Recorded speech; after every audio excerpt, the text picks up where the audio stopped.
যে residing hair লাইনের কন্ডিশনটা তৈরি হয়েছে, এখানে হেয়ার ট্রান্সপ্লান্টের প্ল্যান করা হবে। আপনাকে ডিএসটি ব্লকার নিতে হয়, মাল্টিভিটামিন নিতে হয়, ঠিক কত টাকা খরচ হয়। আজকের যে রেজাল্টটা দেখাবো সেটা হচ্ছে 3000 গ্রাফটের সার্জারি উইথ সাফায়ার।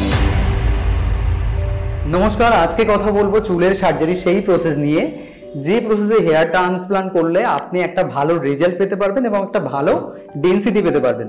তবে এই বিষয়ে আপনাদের মনের মধ্যে একটা প্রশ্ন তো থেকেই যায়, কোন পদ্ধতিতে সার্জারি করব এবং কোন পদ্ধতিতে সার্জারি করার পরে আমি একটা ভালো রেজাল্ট পেতে পারি। আর সব শেষে আপনাদের জন্য একটা টিপস থাকবে, আমি কোন পদ্ধতিতে সার্জারি করেছিলাম এবং কতদিন পর্যন্ত এই রেজাল্টটা এখনো পর্যন্ত ঠিকঠাক থাকবে। দেখুন, হেয়ার ট্রান্সপ্লান্ট করার আগে আপনাকে একটা জিনিস মাথায় রাখতে হবে, যদি আপনার জেনেটিক প্রবলেম হয়, অর্থাৎ ধরুন বংশগত কোনো টাকের সমস্যায় আপনি ভুগছেন, যেখানে আপনার বাবা দাদাদের টাক ছিল, সেখান থেকে আপনিও আপনার মাথায়ও চুল ঝরে যাচ্ছে। এই সময় আপনার চুল ঝরতে ঝরতে যখন গ্রেড 2-3 হয়ে গেছে, তখন আপনাকে হয়তো আপনি ভেবে দেখছেন যে আপনার তো হেয়ার লাইনটা পেছন দিকে চলে গেছে, মানুষ আপনাকে নোটিশ করছে, সেটা আপনার দেখতে খারাপ লাগছে যে আপনার মাথায় চুল নেই, যে কোনো ভালো জায়গায় ভালো পোশাকের সঙ্গে আপনাকে একেবারে মানাচ্ছে না। এবং আরও একটা বিষয়, মানুষ আপনাকে বিভিন্ন রকম কথা বলছে শুধু এই চুলের কারণে। না আপনি আপনার নিজের হেয়ার স্টাইলটাকে মেনটেন করতে পারছেন, না আপনি কোথাও নিজেকে নিজের মতো করে দেখাতে পারছেন। কি সমস্যা হচ্ছে বলুন তো? চুলের জন্য আপনি নিজেই ভিতর থেকে দুর্বল হতে শুরু করেছেন। আর এই সমস্যার কারণেই আমরা চুলের সার্জারি করার জন্য সব থেকে বেশি বেশি করে ভাবতে থাকি। আর আজকে সেই হেয়ার ট্রান্সপ্লান্ট সম্পর্কে করার আগে আপনাকে বিশেষ করে এই কথাগুলো জানাটা খুবই দরকার। তাই চ্যানেলে যদি একদম প্রথমবার এসে থাকেন, নিচে দেওয়া রেড কালারের সাবস্ক্রাইব বাটনে ক্লিক করে অল নোটিফিকেশন অন করে রাখবেন। চলুন আজকে হেয়ার ট্রান্সপ্লান্টের আগে ডাক্তারবাবুর সঙ্গে দেখা করা এবং পরামর্শ করা, তারপরে সেখান থেকে একটা ভালো পরামর্শ নিয়ে কি করে আপনি সার্জারির প্ল্যান করবেন। বাট একটা কথা বলে রাখি, আপনি যদি সার্জারি করেন তাতে আপনার জীবনহানি হওয়া বা খুব বড় ধরনের কোনো সমস্যা হওয়া, এই ধরনের সমস্যাগুলো কিন্তু একেবারেই হয় না। এর কারণ হচ্ছে, আপনি যদি একটা ভালো ক্লিনিক থেকে সার্জারি করছেন, যেখানে খুব সুন্দর পরিষেবা পাচ্ছেন, যেখানে আপনার ডাক্তারবাবু কোয়ালিফাইড ডাক্তারবাবু আছে, যেখান থেকে আপনার ট্রিটমেন্ট হচ্ছে, সেখানে কিন্তু হাইজিনিকটা খুব সুন্দর করে মেনটেন করা হচ্ছে, আপনার কোনো অসুবিধাই হবে না। তবে এইসব জিনিসগুলো খেয়াল করে সার্জারি কিন্তু অবশ্যই করবেন।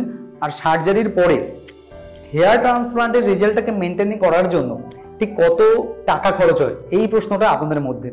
দেখুন, এখনো পর্যন্ত হেয়ার ট্রান্সপ্লান্টের 6 মাস পরে সেই রেজাল্ট থেকে নিয়ে শুরু করে আজকে 2.5 বছর হয়ে গেল, এখনো কিন্তু একটা মেনটেনিং রেজাল্ট আমার আছে, আপনারা হয়তো সেটা দেখতেও পাচ্ছেন।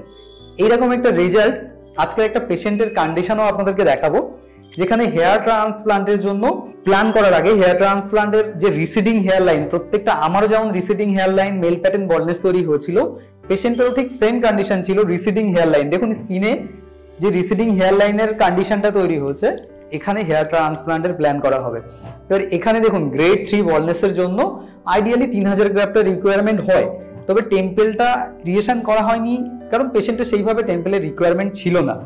দুদিকে কিন্তু যথেষ্ট ভালো টেম্পেল ছিল, তাই জন্য টেম্পেলটা এখানে দেওয়া হয়নি। এবার সার্জারি করার সময় খুব সুন্দর ভালো করে 3000 গ্রাফটের এখানে ইমপ্লান্ট করা হয়েছে। আমি একটু আগেই আপনাদেরকে একটা কথা বলেছি যে গ্রাফটের প্লেসমেন্ট যদি আপনি সাফায়ার টেকনিকে করতে পারেন, তাহলে কিন্তু সঠিক ছিদ্র করে সঠিকভাবে সেই গ্রাফগুলোকে ইমপ্লান্ট করা যাবে। এখানে তদ্রূপভাবে 3000 গ্রাফটের প্লেসমেন্ট করানো হয়েছে। তারপরে শুরু হয়ে যায় মেডিসিন। এই মেডিসিন যারা বলে যে ট্রান্সপ্লান্টের পরে মেডিসিন নিতে হয় না, আমি মনে করি একদম না। হেয়ার ট্রান্সপ্লান্টের পরে 1 থেকে 7 দিন আপনাকে অ্যান্টিবায়োটিক নিতে হয়, যেগুলো আপনার ওই ডোনার এরিয়া, সামনে রেসিপেন্ট এরিয়া, যেগুলোকে শোকাতে আপনাকে হেল্প করে। এবং হেয়ার ট্রান্সপ্লান্টে ঠিক 15 থেকে 20 দিন পর থেকে আপনাকে মিনক্সিডিল নিতে হয়, আপনাকে ডিএসটি ব্লকার নিতে হয়, মাল্টিভিটামিন নিতে হয়। এই মেডিসিনগুলো আপনাকে 3 থেকে 4 মাস পর্যন্ত কন্টিনিউ করতে হয়। কেন বলুন তো? আমরা 3 থেকে 4 মাস এই মেডিসিনগুলো কন্টিনিউ করার ফলে যে এক্সিস্টিং অর্থাৎ বেঁচে থাকা হেয়ারগুলো, সেগুলো আবার নতুন করে খুব ভালো গ্রোথ করে বাইরে বেরোতে কিন্তু ওগুলোই হেল্প করে। সেই জন্যই আপনাকে মেডিসিন, পিআরপি, জিএফসি এইগুলো ক্লিনিক থেকে সার্জারির পরে দেওয়া হয়। প্রত্যেকটা পেশেন্টের জন্যই কিন্তু এইভাবেই ট্রিটমেন্টটা করা হয়। এবার আপনি দেখুন এখানে 3000 গ্রাফটের রেজাল্ট, এই রেজাল্টটা সব থেকে ইম্পর্টেন্ট পার্ট। আপনাদেরকে এই কারণেই সবসময় দেখাই যে একটা ভালো হেয়ার ট্রান্সপ্লান্ট করার ফলে কলকাতার মধ্যে যে সার্জারিটা হয়েছে তার রেজাল্ট আমি আপনাদেরকে এই মুহূর্তে দেখাচ্ছি। তবে চুলের সমস্যা যদি আপনার থাকে যে কোনো সমস্যায় আমাকে স্ক্রিনে দেওয়া নাম্বারে সরাসরি কল করে আপনাদের সমস্যাগুলো আমাকে জানাতে পারেন। আমি অবশ্যই আপনাদেরকে এই বিষয়ে একটা পরামর্শ দিতে পারি। আমার যেটা মনে হবে যে এভাবে সার্জারি করলে আপনার জন্য ঠিক হবে, তাহলে সেই বিষয়ে আমি আপনাকে গাইড করতে পারবো। চলুন আজকের যে রেজাল্টটা দেখাবো সেটা হচ্ছে 3000 গ্রাফটের সার্জারি উইথ সাফায়ার। কত সুন্দর ডেন্সিটি এবং কত সুন্দর কোয়ালিটি দিয়ে মেনটেন করা হয়েছে। ঠিক বিফোর আফটার দুটো ফটোর মধ্যে যদি আমি কম্পেয়ার করি, দেখুন কত ভালো রেজাল্ট পাওয়া গেছে। আপনিও কিন্তু কলকাতার মধ্যে সার্জারি করে একটা ন্যাচারাল হেয়ার লাইনের হেয়ার ট্রান্সপ্লান্ট, হাই ডেন্সিটির হেয়ার ট্রান্সপ্লান্ট এবং একটা ভালো রেজাল্টও পেতে পারেন। যদি আপনার চুল চলে গেছে, মাথায় গ্রেড 3-4 ওয়ার্ডনেস তৈরি হয়ে গেছে, তাহলে আজকেই কলকাতার মধ্যে সার্জারি করুন এবং আগামী 4 মাসের মধ্যে একটা সুন্দর লুকিং এ ফিরে আসুন। ঠিক যেমনটা আজকের পেশেন্টের জার্নি শেয়ার করলাম। পেশেন্ট ছিল মালদা থেকে, কলকাতাতে এসে সার্জারি করেছে এবং তারপরেই এত সুন্দর রেজাল্ট পেয়েছে এবং কনফিডেন্স বুস্ট করেছে।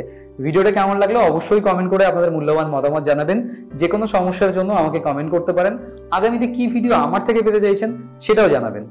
ধন্যবাদ।